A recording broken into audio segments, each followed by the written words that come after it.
Hallelujah. ദൈവത്തിന്റെ പരിശുദ്ധ നാമം വാഴ്ത്തപ്പെടുമാറാകട്ടെ. വേഗം വരുന്ന കർത്താവായ യേശു ക്രിസ്തുവിന്റെ നിസ്തുല്യ നാമത്തിൽ ഒരിക്കൽ കൂടെ ഏവർക്കും സ്നേഹ വന്ദനം. വിശുദ്ധ യോഹന്നാന്റെ സുവിശേഷം 21 അധ്യായത്തിന്റെ 25 വാക്യം ഇപ്രകാരം പറയുന്നു: യേശു ചെയ്തത് മറ്റു പലതുമുണ്ട്. അത് ഓരോന്നായി എഴുതിയാൽ എഴുതിയ പുസ്തകങ്ങൾ ലോകത്തിൽ തന്നെയും ഒതുങ്ങുകയില്ല എന്ന് ഞാൻ നിരൂപിക്കുന്നു. ഇവിടെ നമുക്ക് കാണുവാനായിട്ട് കഴിയുന്നത് അപ്പോസ്തലനായ യോഹന്നാനാണ് ഈ സുവിശേഷം എഴുതിയത് എന്ന് നമുക്ക് വ്യക്തമായി കാണുവാൻ സാധിക്കും. 24 വാക്യത്തിലും തന്റെ പേര് പറയാതെ താൻ ആ കാര്യം അവിടെ സൂചിപ്പിക്കുന്നുണ്ട്. കാരണം താൻ ആഗ്രഹിച്ചത് മറ്റ് യോഗ്യതയുടേതായ പത്രങ്ങളൊന്നും തനിക്ക് വേണ്ട എന്നുള്ളത് കൊണ്ടാണ് തന്റെ പേര് താൻ വെളിപ്പെടുത്താതിരുന്നത്. യേശുവിന്റെ പ്രിയപ്പെട്ട ശിഷ്യനാണ് യോഹന്നാൻ, അഥവാ യേശുവിന്റെ നെഞ്ചോട് ചേർന്നിരുന്ന തന്റെ അരുമ ശിഷ്യനാണ്. അഥവാ യേശു ക്രിസ്തുവിന്റെ മനസ്സ് വളരെ വ്യക്തമായി തനിക്ക് മനസ്സിലാക്കുവാനായിട്ട് കഴിഞ്ഞിട്ടുണ്ട്. 3 ലേഖനങ്ങളും അതേപോലെ യോഹന്നാന്റെ സുവിശേഷവും വെളിപ്പാട് പുസ്തകവും തനിക്ക് എഴുതുവാൻ ദൈവം ഭാഗ്യം കൊടുത്തതായിട്ട് മനസ്സിലാക്കാവുന്നതാണ്. ജീവിതാന്ത്യത്തിൽ മധ്യധരണിക്കടലിലുള്ള പത്മോസ് ദ്വീപിലേക്ക് തന്നെ നാടുകടത്തുവാനായിട്ട് ഇടയായി തീർന്നു. ഇതര സുവിശേഷങ്ങളിൽ നിന്ന് വളരെ വിഭിന്നമാണ് യോഹന്നാന്റെ സുവിശേഷം എന്ന് നമുക്കത് പഠിച്ചാൽ കാണാവുന്നതാണ്. യേശുവിന്റെ മനസ്സും ആത്മാവും കുറെ കൂടെ ആഴത്തിൽ യേശുവിന്റെ നെഞ്ചോട് ചേർന്നിരുന്ന ഈ ശിഷ്യൻ മനസ്സിലാക്കിയിരുന്നു എന്നത് വളരെ സത്യമായ കാര്യമാണ്. യേശുവിന്റെ ഉപദേശം അത് യേശു കർത്താവ് തന്നെ കുറിച്ച് പറഞ്ഞതായ കാര്യങ്ങൾ: ഞാൻ ജീവന്റെ അപ്പമാകുന്നു, ഞാൻ ലോകത്തിന്റെ വെളിച്ചമാകുന്നു, ഞാൻ നല്ല ഇടയനാകുന്നു, ഞാൻ വാതിലാകുന്നു, ഞാൻ സാക്ഷാൽ മുന്തിരിവള്ളിയാകുന്നു, ഞാൻ വഴിയും സത്യവും ജീവനുമാകുന്നു, ഞാൻ തന്നെ പുനരുത്ഥാനവും ജീവനുമാകുന്നു തുടങ്ങിയ 7 പ്രസ്താവനകൾ യോഹന്നാന്റെ സുവിശേഷത്തിൽ വ്യക്തമായി പറഞ്ഞിരിക്കുന്നതും നമുക്ക് കാണാവുന്നതാണ്. പരിശുദ്ധാത്മാവിനെ കുറിച്ച് കൂടുതൽ കാര്യങ്ങൾ വെളിപ്പെടുത്തിയിരിക്കുന്നതും ഈ സുവിശേഷത്തിലാണ്.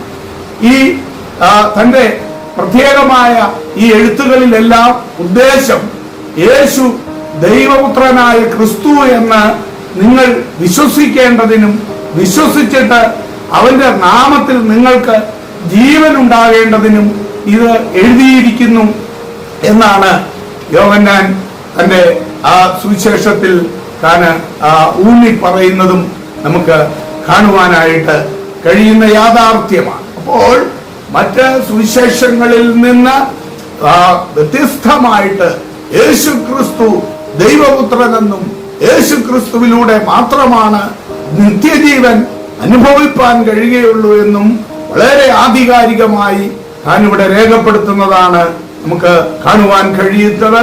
അതേ താൻ പറഞ്ഞിരിക്കുന്നത് പോലെ യേശു കർത്താവ് ചെയ്തിട്ടുള്ളതായ അത്ഭുതങ്ങള് അത് എഴുതി തീർക്കുവാനായിട്ട് സാധ്യമല്ല. അത് ഈ ലോകത്തിൽ തന്നെ ആ പുസ്തകങ്ങൾ എഴുതിയാലും ഒതുങ്ങുകയില്ല എന്നുള്ളത് നമുക്ക് മനസ്സിലാക്കുവാൻ കഴിയുന്ന സത്യവുമാണ്. പ്രിയമുള്ളവരെ, അതെ, അങ്ങനെ അത്ഭുതങ്ങളിൽ കൂടെയും വീര്യപ്രവൃത്തികളിൽ കൂടെയും ദൈവപുത്രനെന്ന് തെളിയിച്ച്, എന്നാൽ മാനവകുലത്തിന്റെ രക്ഷയ്ക്ക് വേണ്ടി ഭൂമിയിൽ അവതരിച്ച് മരിച്ച് ക്രൂശിൽ മരിച്ച് അടക്കപ്പെട്ട് 3-ാം നാൾ ഉയർത്തെഴുന്നേറ്റവനായ യേശു ക്രിസ്തു ചെയ്തിട്ടുള്ളതായ കാര്യങ്ങൾ എത്രയോ അവർണ്ണനീയമാണ് എന്ന് നമുക്ക് കാണുവാൻ കഴിയുന്നു.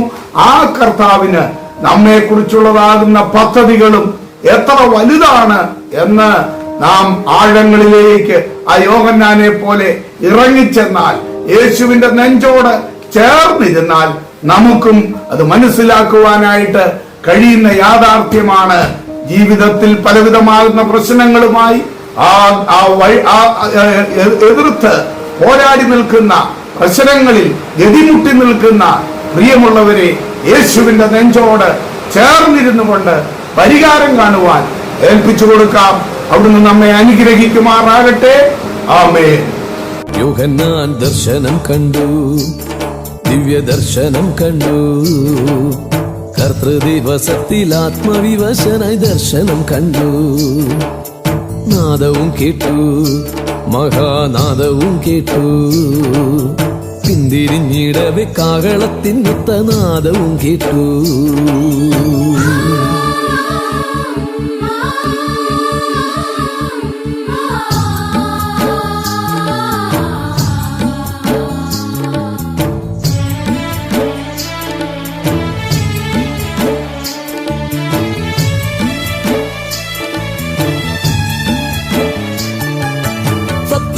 വിളക്കിൻ നടുവിൽ നിലയങ്കിയിട്ട രൂപം മാറിപ്പൊൻകച്ച കെട്ടിയവൻ മാനവപുത്രനു തുല്യനവൻ. പഞ്ഞിപോൽ വെണ്മ തൂകും ഹിമഗിരിക്കൊത്ത തലമുടിയും അഗ്നിജ്വല പോലെ തീഷ്ണമാം വിശ്വപ്രഭാനയനം.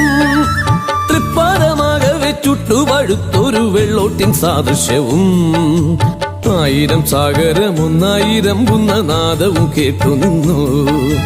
തൃപ്പാദമാകവെ ചുട്ടുപഴുത്തൊരു വെള്ളോട്ടിൻ സാദൃശ്യവും 1000 സാഗരമൊന്നായിരം നാദവും കേട്ടു നിന്നു.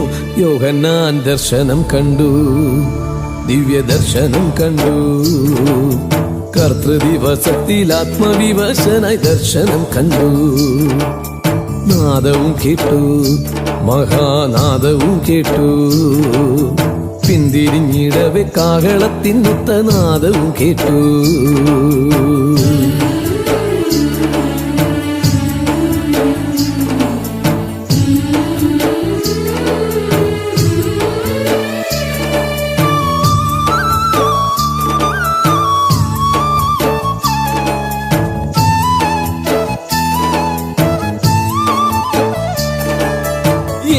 താരകങ്ങൾ വലങ്കയിലെന്തിയ ദിവ്യരൂപം.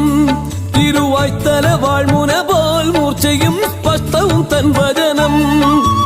1000 സൂര്യഗണം ഒന്ന ചേർന്നു ശോഭിതമായ വണ്ണം. തേജോമയം ഉഗ്രമാം നാഥന്റെ പൊന്മുഖം കണ്ടു ഞാനും.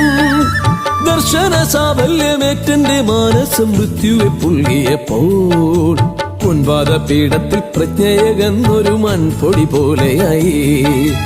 യോഹന്നാൻ ദർശനം കണ്ടു, ദിവ്യ ദർശനം കണ്ടു. കർത്തൃദിവസത്തിൽ ആത്മവിവശനായി ദർശനം കണ്ടു. നാദവും കേട്ടു, മഹാനാദവും കേട്ടു.